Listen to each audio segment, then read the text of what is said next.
Hello, I'm Nigel Griffiths. I work in the Advanced Technology Centre in the UK, part of IBM Europe.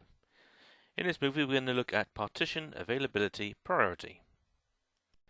This is a new Power 6 feature.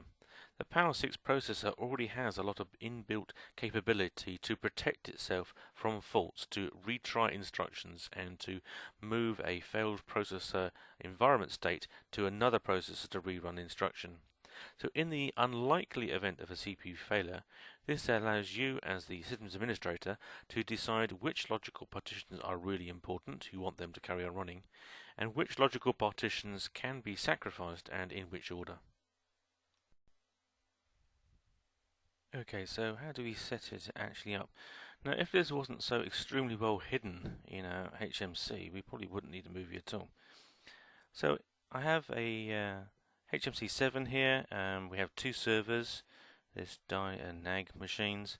We're looking at the NAG machine. There's a bunch of logical partitions here. The first one up here is a VIO server, so that's fairly important. I have some unimportant things. I have an old 5.2 LPAR here. It's not actually up at the moment. And I have a SUSE LPAR in here that only use it sometimes. Then I have some AIX6 logical partitions in here that I'm using for demonstrations all the time, and there are some other bits and pieces that I use for development. So I have my clear understanding of which I think are more important and which are less important. So how do I actually set the partition priority? Well, the first thing to note is that it's nothing to do with this panel at all. If we have to go back up to this servers level, then we have a list of the servers connected to our HMC, and it's a machine level function.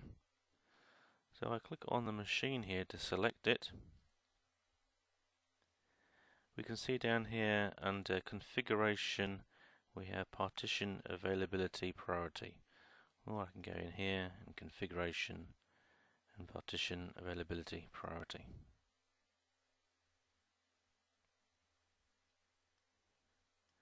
So here are my same logical partitions on this machine, and I'll stretch this out a little bit here, and we have the priority in the column here. Now by default it's made everything 127, which is default, but do notice that it's made the virtual I/O server a little bit more important than those, because the virtual I/O server is supporting multiple logical partitions, so it makes sense to keep that running. Now then, these two partitions here are my low priority ones. They're not actually even switched on at the moment. You can see they're taking no CPU value. So in here I can type in a number if I want to, or I can just make these low priority. And I'll do an update. Okay, now my VIO server, all my partitions apart from this AX 5.2, which is dedicated, are actually VIO server clients. So click those two, and I want to make that absolutely top dog priority. I'll update that. And then my two AIX6 partitions, because I give demonstrations on these, I want to keep these running, I'll make those high priority. And don't forget to OK that to actually put the new settings in. So we've assigned the priorities to our logical partitions. How does this help the hypervisor decide what to do when we have a CPU failure? Well, if we have an unallocated CPU, so it's a capacity upgrade on demand type CPU, we can immediately allocate that and use that. If we haven't got one of those, then we're going to start with the lowest priority logical partition first. And if that's a dedicated CPU partition, we will dynamically take a CPU out of that logical partition or shut it down if necessary and use that CPU. If the lowest priority logical partition has a shared CPU, then what happens depends on whether taking a whole CPU out of that logical partition, does it get us below the minimum for that logical partition? If the answer is no, we'll go ahead and do that. If the answer is yes, then we'll skip this shared CPU logical partition and continue on to the next lowest.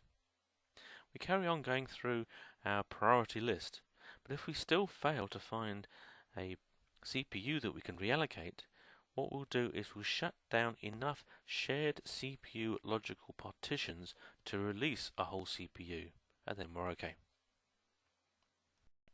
So what would happen on my machine that we used there to show how to set the priorities? On the left hand side we have the priorities that we set to my various logical partitions in priority order. And on the right hand side we have how much CPU is allocated to them. Now my machine is a 4 CPU machine, it's a 570. And if a CPU failed, well, just by luck, nothing would happen at all. Because if you add up all the CPU used, it actually comes to 3 CPUs, and so we can survive without actually deallocating anything. If, however, my AIX 5.2 partition was up, remember AIX 5.2 can't use shared processors. So it's going to be a dedicated partition, and it would use a whole CPU, and that would be the first one that would be deallocated. Now, if I had 2 CPUs failed, somewhat unlikely, but if I did, then of course our 3 CPUs worth of shared CPU partitions here wouldn't actually run. So what would actually happen?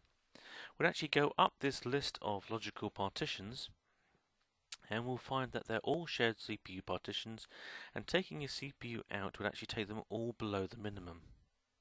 So then we'd come back down to the bottom of the list and deallocate enough shared processor logical partitions to actually stop them and free up the CPU to find a free CPU. And in this case, the 3 AIX 5.3 development partitions, that adds up to a whole CPU, so those would get shut down, and the 2 CPUs would be used to run the VIO server and my 2 copies of AIX 6, which is exactly what I want to run because I might have been running a demo at the time.